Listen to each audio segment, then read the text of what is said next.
En este segundo encuentro, referido a nuestra tercera clase, yo quisiera compartir con ustedes algunas ideas, no acabadas por supuesto, sobre un elemento, sobre un concepto, el concepto soberanía en el escenario actual latinoamericano. No es la oportunidad, ni siquiera contamos con el tiempo para trasladarnos a la historia del concepto soberanía. Demos por sentado que de alguna u otra forma todos lo manejamos, el marco histórico del concepto político soberanía. Me quiero referir a dos posibles abordajes del concepto soberanía en este preciso momento del escenario latinoamericano.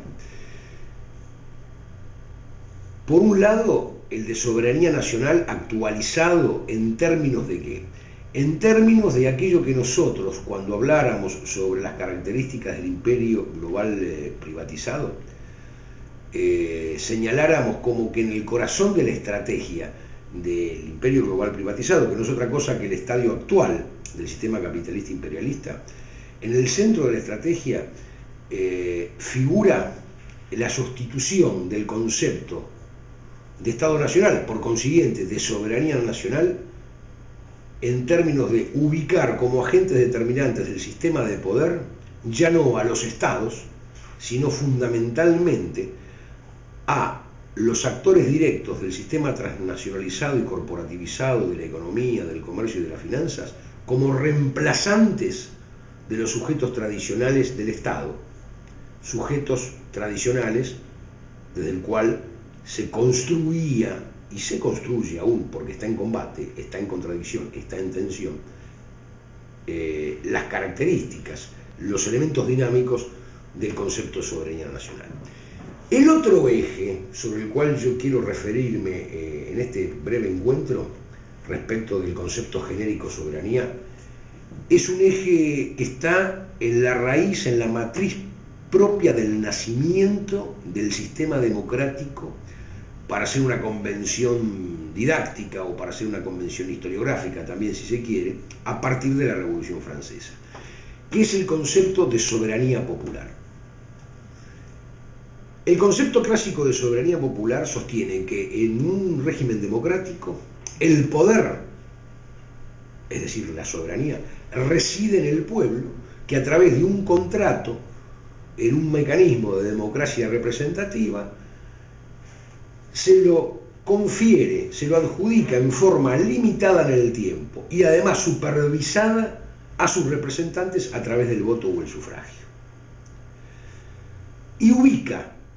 como máxima expresión de esa posibilidad de ejercicio de la soberanía popular el acto constitutivo, es decir, la creación de la constitución política y jurídica del Estado. Ustedes fíjense que en todos estos procesos de nuevo tipo que se están abriendo en América Latina, en casi todos, Venezuela, Ecuador, Bolivia, por trazar tres ejes, se ha instalado el debate en torno a la refundación del Estado a partir de procesos constitucionales, de reformas constitucionales, de asambleas constituyentes. Y la asamblea constituyente, es el nudo de la soberanía popular. Fíjense cómo los sectores del bloque hegemónico,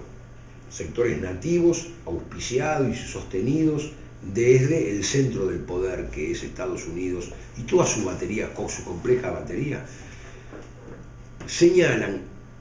duras críticas, duras oposiciones e inclusive duras conspiraciones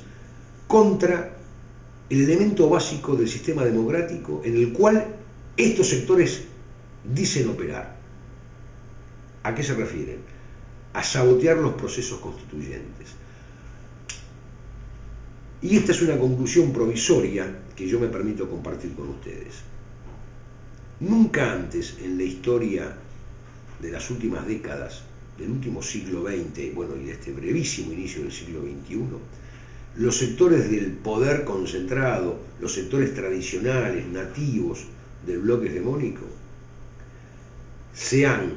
expresado con tanta claridad en un marco democrático formal contra los fundamentos de la democracia, que es el concepto de soberanía popular en su expresión máxima, que es el camino hacia